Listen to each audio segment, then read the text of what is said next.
Okay, so I'm starting at 0.5 and I'm going up to 2.5. So A wants you to find the potential energies on both shelves. So that's very straightforward.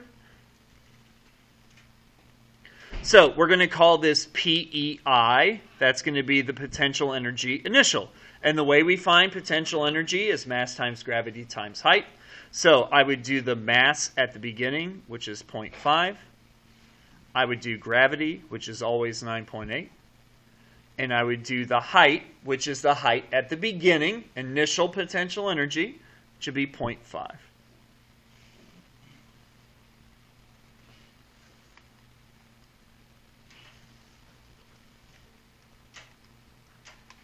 Okay, and that gives me a potential energy of 2.45.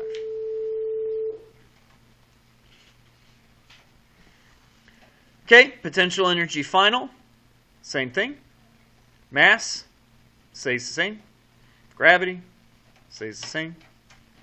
Height, 2.5 now.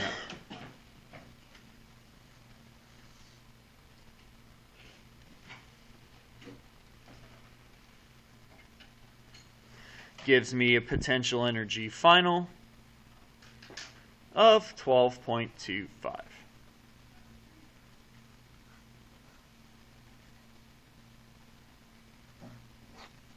Okay, easy enough.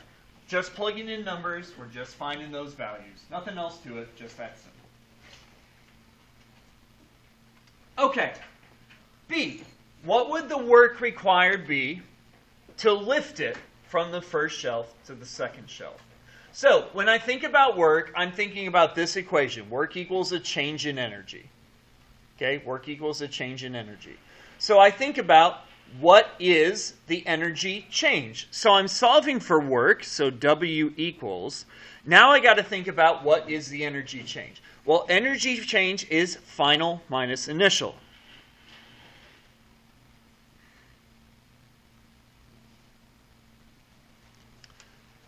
So here's where you got to do a little bit of thinking. I know, thinking, we don't like it, okay? But you can do it, I promise.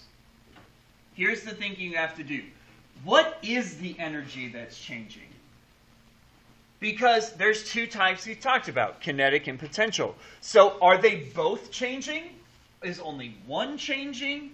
Are none of them changing? Like, what's actually going on? So when I look at this problem, I think to myself, okay, it's starting on a shelf, sitting there. It's ending on a shelf, sitting there. The two types of energies I have are stored energy and motion energy. So, is the motion energy of the apple changing? No, it's at rest. It's still at rest. Yes, it's moving in between, but that's not what I'm looking at. I'm looking at on the shelf, on the shelf. So the kinetic energy doesn't change. So, no motion energy change. So I don't even need to worry about kinetic energy. I don't need to worry about it. It's not a big deal. It doesn't mean anything. It doesn't do anything for this problem. However, there is a stored energy change. There's more energy stored in the apple when it's on the higher shelf than when it's on the lower shelf. If the apple fell off the higher shelf, it would get damaged more because it has more energy. Okay?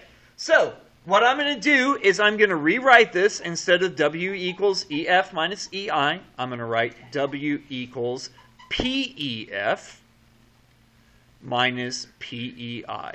And the reason for that is the energy change. And you're going to have to do this. You're going to have to do this in these problems. Okay? You're going to have to figure out what energy is changing. Yes? Could you use instead of doing that, could you just use the work equation? I'm going to get there Okay. in C. So yes, you can. And I'll make this clear now. On a test, if I give you this exact problem, and I probably wouldn't do A. I would probably just say, what's the work required to lift it from 0.5 to 2.5? If you did it this way, totally fine. I'm not going to take off points. I'm not going to be like, oh, I didn't want you to do it that way. No, it's totally fine. Okay. Yeah. But I do want to show you this other way. Okay, so work equals final minus initial potential energies. Final was 12.25. Initial was 2.45. Gives me 9.8. That's a coincidence. That's a coincidence.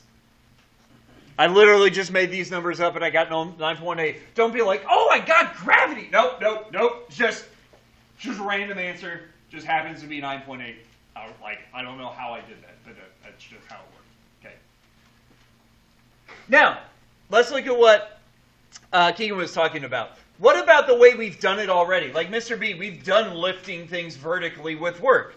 We said work equals force times the distance. The force you have to apply to lift it is equal to its weight, mg. So the force would be equal to 0.5 times 9.8, which is 4.9. And then I would take that and I would multiply that by the displacement. Now here's where you have to be careful if you're doing it this way. If you're doing this way, what are you using for D? Am I using 0.5 for D? Am I using 2.5 for D? Am I using something different? Like, what am I going to use for D? D is the displacement. It's going from 0.5 to 2.5, which means D is 2. D is 2. I'm changing the displacement by 2. Okay? I'm going from 0.5 to 2.5. So that's where I got the 2 from. And when you do that, you would get 9.8. You get the same answer. As I just mentioned, I don't care how you do it. I did want you to see that you get the same answer. And here's why. The work you do to lift it is what causes the energy to change. So the amount of work you get by changing the energy is the same amount of work you get by applying a force over a distance. So it doesn't matter which way you do it. It does not matter. Doesn't matter. So why do it both ways? The reason we do it both ways is because there are some circumstances where it won't work one way or another. You just don't have the information to solve it that way. Okay? So there are some circumstances where it may be more difficult one way than the other. A great example of this is if the kinetic energy changes too. If the kinetic energy changes too, then it's hard to do the FD. Likewise, going down is hard to do FD. Okay? But for this kind of a problem, I'm fine either way. They work in both scenarios. Okay, any questions on